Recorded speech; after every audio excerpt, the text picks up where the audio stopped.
Angay at Bugawa.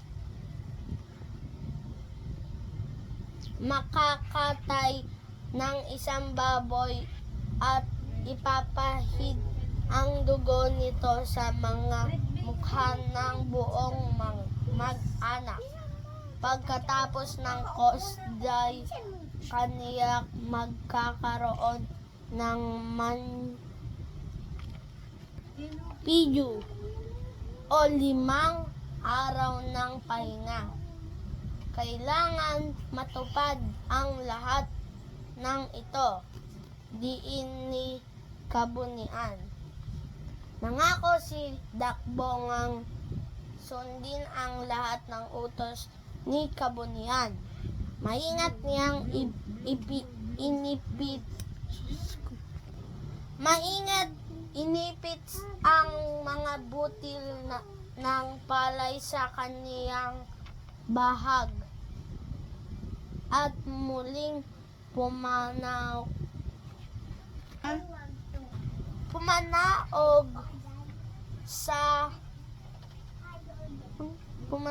sa lupa. Maingat siyang gumawa ng mga palay at tinupad lahat ng sinabi ni Kabunian. Dahil dito, sumagana ang buhay niya at nagkaroon ng kanin at ang lahat ng tao. Ngunit nakalipas ng panahon, nakalimot ang mayamang si Dakbongan na gawin ang kaniya.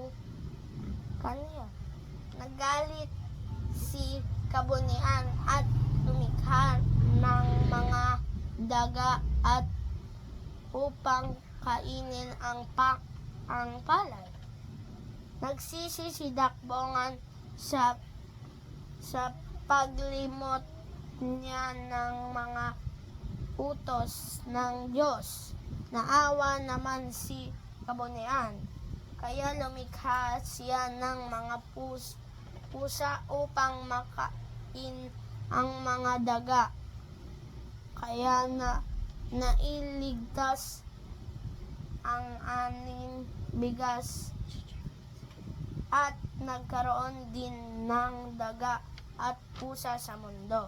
Mula noon, isinasagawa na ng mga tao ang kosday kaniya bago mag-ani ng palay.